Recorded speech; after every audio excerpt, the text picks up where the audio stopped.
Hello Bengalis, welcome to West Bengal Insider. তো তোমরা যারা চ্যানেলে নতুন, caste certificate verification related authentic informative এবং নলেজেবল ভিডিও পাওয়ার জন্য চ্যানেলটাকে অবশ্যই সাবস্ক্রাইব করে রাখবে। দেখো আজকে আমি যে ভিডিওগুলো পোস্ট করি সেই ভিডিওর কমেন্টে তোমরা প্রচুর লিখেছিলে, কারণ আজকে 18ই আগস্ট তোমার এই রিভেরিফিকেশন রিলেটেড একটা অর্ডার আসার কথা ছিল। এবার আমি টেলিগ্রামেও বলেছি, সব জায়গাতেই বলেছি যে 18ই আগস্ট আজকে কিছু হবে না, যাই হবে 21শে আগস্ট বা তারপরেই কিছু একটা হবে। তবে আমি আশা করি যে এত তাড়াতাড়ি একটা চলে আসবে, অর্ডার চলে আসবে। দেখো প্রথমেই বলে দিই, এই যে আমি ভিডিওটা দেখেছি সেটা যে মানে কাস্ট সার্টিফিকেট যে মেন ভিডিওটা, মানে ক্যালকাটা হাইকোর্ট থেকে যেটা বেরোয়, সেখানে আমি পুরো ভিডিওটা দেখেছি। কিন্তু পুরো ভিডিওটা দেখার সময় পুরো মানে জিনিসগুলো শুনেছি ওরা কী বলছে, মনে হয় 1 ঘন্টা 33 মিনিট অবধি। তারপরে একটা নতুন কেস হয়ে গেছিলো, তার আগে পুরো অংশটা আমি শুনলাম। এবার সেইখানে যেমন আগে যে জিনিসটা বলা হয়েছিল যে তোমার একটা এরা কমিটি গঠন করবে। এবার কমিটি গঠন করার পর মনে করো যাদের এই ভোটার কার্ড, মানে মেইনলি ওরা করছে যে যারা কোনো কাস্ট সার্টিফিকেট বানিয়েছে, যে তোমার প্যান কার্ড দিয়ে, আধার কার্ড দিয়ে, ভোটার কার্ড দিয়ে, তাদের ক্ষেত্রে এমন কিছু প্রবলেম হবে না। কারণ এরা কিন্তু কোনো জায়গাতে এই ডিডসে লেখা, এতে লেখা, প্রপার্টির মধ্যে লেখা তোমার সাব কাস্ট কী, সেই সব নিয়ে কিচ্ছু আলোচনা করলো না। এদের মেন আলোচনার বিষয় এটা হচ্ছে যে ভোটার কার্ডে যদি তোমার ভোটার কার্ডে মানে কেউ যদি অনলি মানে শুধুমাত্র ভোটার কার্ড দিয়ে তোমার সার্টিফিকেট বানায়, তাহলে কিন্তু এই প্রবলেমটা হবে। ঠিক আছে, মানে তখন এরা এটাই বলছে মানে শুধুমাত্র ভোটার কার্ড দিয়ে যারা সার্টিফিকেট বানিয়েছে, আর কোনো document only for voter card দিয়ে যারা বানিয়েছে, তাদের কিন্তু সার্টিফিকেট ক্যান্সেল হবে। এই কথাটা প্রথমে আলোচনা করেছে। এবং শুধুমাত্র যারা প্যান কার্ড দিয়ে বানিয়েছে তাদের কিন্তু, বা আধার কার্ড ইউজ করেছে, তাদের কিন্তু এরম কিছু হবে না। এরম তর্ক বিতর্ক চলছে। তাই তর্ক বিতর্ক চলার পর তখন একটা পয়েন্ট এসেছে যে যদি মানে কোনো সার্টিফিকেট ইস্যুইং অথরিটি চায়, তখন যেমন আগের পদ্ধতি যেরকম হবে, সে একটা কমিটি গঠন করবে যেটা তোমার আন্ডার 8 মধ্যে পড়বে, এবং তারপর কিন্তু সে কোনো একটা জিনিস মানে এই যে সার্টিফিকেটগুলো সে রিভেরিফিকেশন করতে পারবে। এই ব্যাপারটা বলা হয়েছে। এবং এটাও বলা হয়েছে যে মনে করা যাক যাদের এসআইআর থেকে নাম বাদ পড়েছে, পুরো মানে এক্স্যাক্টলি এই জাতীয় কথাগুলো বলেছে, যাদের এসআইআর থেকে বাদ পড়েছে তাদের কিন্তু এরম নয় যে পুরো কাস্ট সার্টিফিকেটকে বাতিল করে দেওয়া হবে, এরম কোনো ব্যাপার না। হ্যাঁ, তাদের কিন্তু আবার রিচেক করা হবে, রিভেরিফিকেশন করা হবে। এবার তখনই মানে যে মানে সিপিএমআইএল এর পক্ষে যে ছিল তিনি বলছেন এবার যে যদি সার্টিফিকেট ইস্যুইং অথরিটি চায় তাহলে he can do suo motu, but reverification from 2011 is not permissible under the law. Exactly এই কথাগুলোই মেনশন করেছে। কারণ আমি খুব ভালো করে জিনিসটা শুনেছি।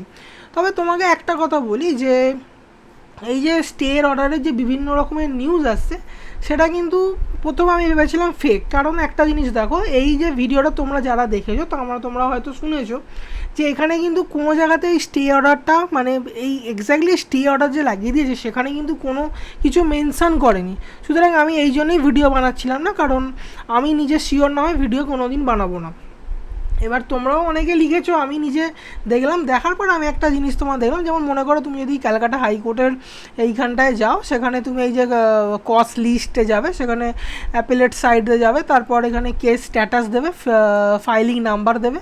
নাম্বারের যেমন নর্মাল যেরকম জিনিসগুলো হয়, ফাইলিং নাম্বার 304 দিলে, 2026 দিলে, তোমার দিলে FM9RR এটা দিয়ে গো করলে। এবার গো করার পর তুমি দেখবে এখানে অপশান চলে এসেছে কমিউনিস্ট পার্টি, মার্কসিস্ট লেনিনিস্টে তুমি ভিউ করবে। এবার ভিউ করার পরে দেখো এখানে কিন্তু তুমি কিচ্ছু দেখতে পাবে না। ঠিক আছে, কিন্তু আমি যখন মানে ইউটিউব থেকে দেখলাম, ফেসবুক থেকে দেখলাম, ধর অনেকের তোমাদের ভিডিও মানে তোমরা তো প্রচুর কমেন্ট করেছো, সেগুলো আমি দেখলাম। দেখার পর আমি ইন্টারনেটে যা সার্চ করলাম, কারণ এই স্টে যে অর্ডার এসেছে তার কিন্তু কোনো রকম জিনিস আমি ভিডিও থেকে শুনতে পাইনি। সুতরাং আমার কাছে একটা ডাউটের জিনিস এটা ফার্স্ট আছে। কিন্তু তারপর আমি যখন ইন্টারনেটে চেক করলাম, তখন আমি দেখো এই যে এই সময়ের যে পেপারটা দেখলাম, আমি তোমাকে আবার রিফ্রেশ করে দেখিয়ে দিচ্ছি। যদি দেখো সেইটা কিন্তু পরিষ্কার শো হচ্ছে যে কাস্ট সার্টিফিকেট যাচাইয়ের ওপর অন্তর্বর্তী স্থগিতাদেশ হাইকোর্টের, মানে এটা কিন্তু এসে গেছে অন্তর্বর্তী স্থগিতাদেশ। এবার তোমাকে একটা জিনিস বলে দিই, এটা কিন্তু অবশ্যই একটা পজিটিভ বা গুড নিউজ, কারণ যেটা আমরা সকলে চাইছিলাম যাতে হয়ে যায় সেটা কিন্তু হয়েছে। এবার তুমি এটা একটা জিনিস মাথায় রাখবে, এটা কিন্তু একদম যে তুমি টার্মিনাল হিসেবে মেনে রাখবে, মানে একদম মানে ফাইনাল জাজমেন্ট, সেটা কিন্তু এরকম নয়। এটা কিন্তু একটা অন্তর্বর্তী ইন্টারনাল স্থগিতাদেশ পড়েছে, তার মানে এটা নয় যেটা হবেই না। সুতরাং যেহেতু আমি তোমাকে কোনো ভুল নিউজ দেবো না, তাই জন্য আমি তোমাকে এই কথাটা বলছি যে ইন ফিউচার কিন্তু আবার এইসব রিলেটেড কিছু হতেই পারে, খুব চান্স আছে হতে পারে।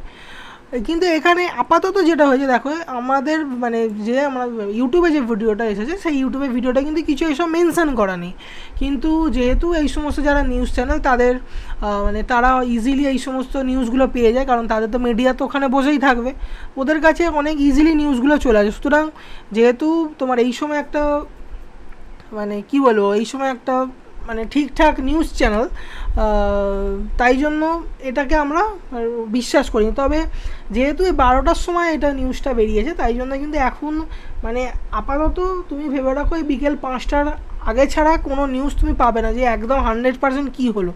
তবে হ্যাঁ, এটা যতদূর সম্ভব এটা মনে হলো এটা কিন্তু স্থগিতাদেশ পড়েছে, কারণ অনেকগুলো আমি নিউজ দেখলাম সব জায়গাতে একই মেনশন করা আছে। কিন্তু যদি তুমি ভিডিওর সোর্সের কথা বলো, ভিডিওর সোর্সে কিন্তু এরকম কিচ্ছু মেনশন করা নেই, কারণ আমি পুরো ভিডিওটাই দেখেছি, সেখানে কিন্তু এসব কিছু মেনশন করেন। তাই তুমি আপাতত তুমি একটা পজিটিভ জিনিস নিয়ে চলো।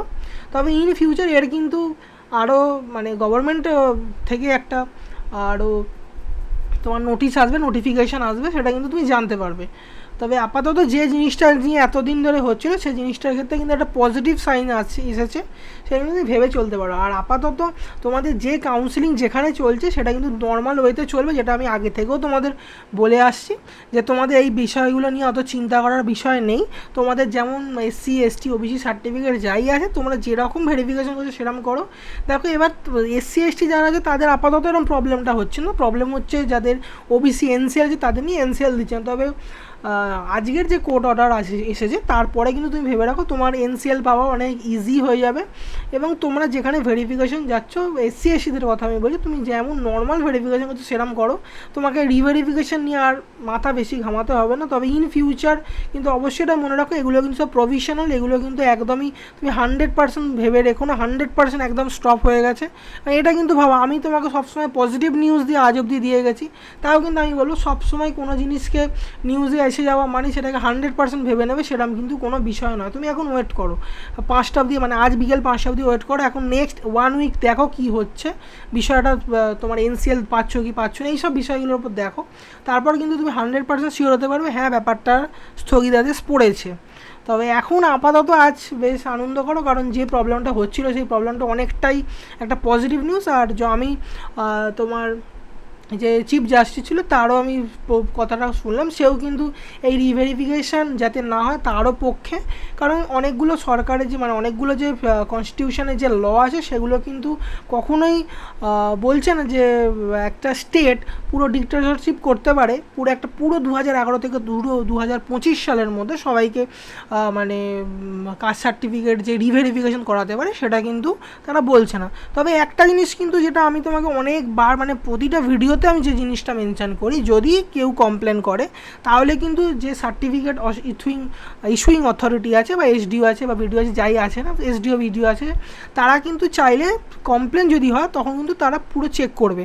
এবার চেক করা মানে কিন্তু এটা নয় যে তোমার 2011 থেকে একদম লাস্ট অবধি চেক করবে, এরকম না। তবে ওরা কিন্তু মেনলি যেটা যার ওপর জোর দিয়েছে সেটা হচ্ছে ওই দুয়ারে সরকারে যেটা হয়েছে সেটার ওপর জোর দিয়ে। এবার দুয়ারে সরকারে হওয়া মানেই কি সবার ক্যান্সেল হবে এরকম কোনো ব্যাপার নয়, আর সবার যে রিভেরিফিকেশন হবে এরকমও কোনো ব্যাপার না। হ্যাঁ, যাদের ক্ষেত্রে কমপ্লেন হবে তাদের ক্ষেত্রে কিন্তু রিভেরিফিকেশন যে হওয়ার চান্স সেটা কিন্তু অনেক বেশি, সেটা কিন্তু তুমি এখনও মানে বন্ধ করতে পারবে না। যদি কারোর এগেনস্টে কমপ্লেন হয় তাহলে কিন্তু তার যে রিভেরিফিকেশন হবে না এরকম কোনো ব্যাপার নেই। আর একটা জিনিসও মেনশান করেছে, আর আমি যেটা শুনলাম সেটা হচ্ছে মনে করো কারোর নাম SIR থেকে বাদ গেছে, এবার SIR থেকে বাদ যাওয়া মানেই তার যে কাস্ট সার্টিফিকেটটা বাতিল হয়ে যাবে, ক্যান্সেল হয়ে যাবে, এরকমও কিন্তু কোনো ব্যাপার নেই, সেটা কিন্তু যাচাই করা হবে তারপর করা হবে। সুতরাং সমস্ত কিছুই একটা পজিটিভ সাইডের দিকে নিউজ এসেছে। সুতরাং আপাতত তোমার এই রিলেটেড কোনো চিন্তা করার বিষয় নয়। আর ইন ফিউচার এই রিলেটেড কোনো আপডেট যদি আসে আমি অবশ্যই ভিডিওর মাধ্যমে জানিয়ে দেবো। এটাই ছিল আপডেট। আর তোমরা যদি আরও কেউ কিছু তোমাদের এরিয়া তুমি কোথা থেকে ভিডিওটা দেখছো বা তুমিও যেখান থেকে দেখছো সেখানে কোনো আপডেট এসেছে কিনা, মানে তোমার যে পঞ্চায়েত আছে, তোমার যে ভিডিও অফিস আছে সেইখান থেকে অবশ্যই তুমি কমেন্টের মাধ্যমে জানাও, কারণ আমিও জানতে পারবো আর যারা ভিউয়ার যারা আছে তারাও বাকিরাও সবাই জানতে পারবে। আর ভিডিওটা ছিল এতটাই, ভিডিওটা ভালো লাগলে লাইক কমেন্ট শেয়ার সাবস্ক্রাইব করে দেবে। আর আজকে টেলিগ্রাম চ্যানেল আমি এখন তো খুলবো না, কারণ এখন পড়াশোনা করতে হবে। তো আমি চ্যানেল ঠিক খুলবো আজ রাত 11টার নাগাদ, ঠিক আছে? এটা মনে রাখো 11টা থেকে 12টা অবধি চ্যানেল মানে গ্রুপ খুলে রাখবো। তো তোমরা যারা ভিডিওটা পুরোটা দেখলে তাদেরকে জানি অসংখ্য ধন্যবাদ।